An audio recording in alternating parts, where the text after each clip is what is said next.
बहू के हाथ। घर की बहू शीना को इस बात का बड़ा घमंड था कि जिस काम में वो हाथ डालती थी वो काम अच्छा हो ही जाता है।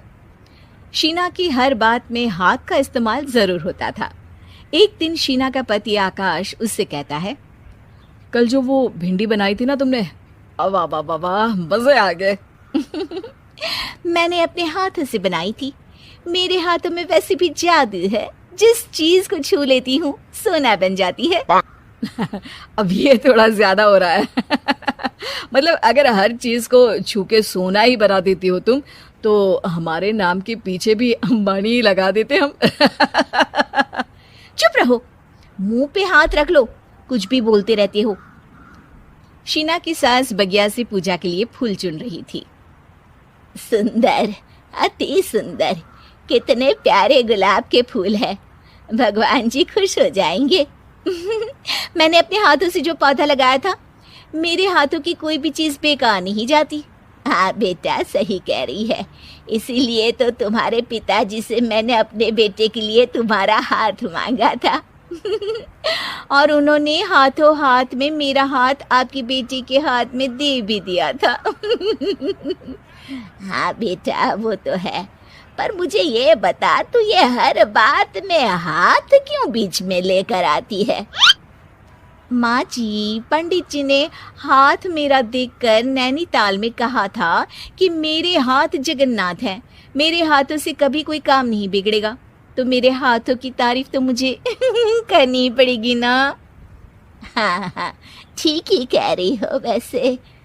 तो मिलाओ हाथ इसी बात पर।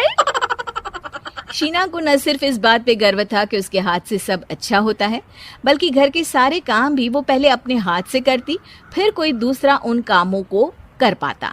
एक दिन शीना कपड़े धो रही थी। अरे घर में वॉशिंग मशीन है तो सही, खुद क्यों थक रही हो? कपड़े पहले मेरे हाथ से धुलेंगे, फिर वॉशिंग मशीन से। पहले हाथ की सफाई, फिर मशीन की धुलाई। अगर आज डाकू गब्बर सिंह होता ना, तो वो ये हाथ मुझे दे दे ठाकुर, तुमसे जरूर कहता, और मैं तो दिलवा भी देता तुम्हारे हाथ। हर एक काम में हाथ बटाओ, ज्यादा जुबान न चलाओ, वरना दूंगी एक उल्टे हाथ से। क्या दोगी? कपड़े दूंगी, लो निचोड़ो। ऐसे ही एक दिन, अरे बहू, ये सोफे पर चढ़कर हाथ से पंखा क्यों घुमा रही हो? माँ जी, क्योंकि मेरे हाथ से घूमेगा तो ज्यादा अच्छे से हवा देगा। अरे बेटा, फिर तो तुम गाड़ी का पहिया भी हाथ से घुमा के मायके जाया करो। एक बार आकाश ने घर पर कार लाने की बात छेड़ी। माँ, सोच रहा हूँ कि एक कार लेकर आता हूँ। ले ले बेटा, क्यों नहीं? अरे पैसे हो तो हवाई जहाज भी ले लेना। हाँ, पैसा तो हाथ का मेल है, ले लेते हैं। इस हाथ पैसे देंगी, उस हाथ कार ले लेंगी। मुझे तो लगता है कि बहू कार भी अपने हाथों से धक्का लगाकर घर लाएगी। वो तो नहीं करूंगी, लेकिन सबसे पहले स्टीयरिंग पर हाथ मैं ही लगाऊंगी, ताकि गाड़ी का आना शुभ हो। अरे घर ले आने तो दो, फिर हाथ लगा लेना। लेकिन शीना नहीं मानती।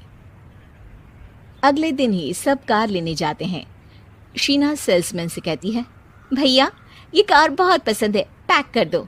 अरे ओ भाग्यवान, 2 मीटर कपड़ा नहीं है जो पैक करवा ले, जरा चला कर तो देखने दो। यस सर, बिल्कुल, टेस्ट ड्राइव कीजिए ना। अरे नहीं नहीं, सबसे पहले मैं हाथ लगाऊंगी गाड़ी को, मेरे हाथ अच्छे हैं। अरे यार, हाथ तो मैं भी धोता ही हूँ, और आजकल तो सैनिटाइजर से भी धोता हूँ। मेरे काम में हाथ ना अड़ाओ। अरे टांग ना अड़ा होता है भाग्यवान, हाथ नहीं। शीना ड्राइविंग सीट पर बैठ जाती है और आकाश उसे गाड़ी के फंक्शन समझाता है। देखो शीना, ध्यान रखना, ये है स्टीयरिंग, इससे राइट लेफ्ट जाएंगे। ये है एक्सेलरेटर, इससे स्पीड कंट्रोल कर सकते हैं, और उसी के पास में है ब्रेक, जो तुम्हारी जुबान में शायद मिसिंग है। ठीक है, ज्यादा भी सिखाने की जरूरत नहीं है। मेरी माँ तो कहती है कि मैं अगर अपनी शुभ हाथ लगा दूं तो जग घूम जाए, तो ये स्टीयरिंग क्या चीज है? शीना गाड़ी स्टार्ट कर देती है और स्टीयरिंग को घुमाते हुए एक्सेलरेटर पर धीरे से पैर रखती है, और शोरूम के बाहर के एरिया में ही गाड़ी घूमने लगती है, जहाँ दूसरी गाड़ियाँ भी रखी हैं। देखा मेरे हाथों का कमाल। अब ब्रेक दबा दो, आगे गाड़ी है। शीना आगे गाड़ी देखकर घबरा जाती है और पाँव गलती से एक्सीलरेटर पर पड़ जाता है। कार आगे खड़ी एक बड़ी गाड़ी में घुस जाती है। दोनों कार से उतरते हैं। सेल्समैन भागते हुए आता है। अरे 7 लाख की गाड़ी खरीदने आए थे और 15 लाख की गाड़ी ठोक दी। Oh my God. आकाश की माँ, आकाश और शीना घबरा जाते हैं। इतना सारा पैसा कहाँ से आएगा? तभी वहां मैनेजर भी आ जाता है। पूरा माजरा समझता है। अरे टेंशन मत लीजिए, गाड़ियों का इंश्योरेंस था। आप जो कार लेने आए थे वही खरीद लीजिए। पर मैडम, जब तक आप सीख ना ले तब तक गाड़ी मत चलाइएगा। अभी तो आपने गाड़ी बस ठोकी है, जिसका बीमा भी था, लेकिन सड़क पे चलते हर इंसान का बीमा नहीं होता। अरे मेरे हाथों से ठुक भी गया ना तो उसकी जिंदगी बन जाएगी, और अगर चला भी गया तो स्वर्ग ही पाएगा। मैनेजर साहब, मेरे हाथ में कोई दिक्कत नहीं है, वो तो बस पाँव गलत जगह पर चला गया था। शीना की बात सुनकर आकाश अपना सर पीटता है और उसकी सास अपने हाथ से खुद का मुंह छिपा लेती है और मैनेजर हाथ जोड़कर माफी मांग लेता है।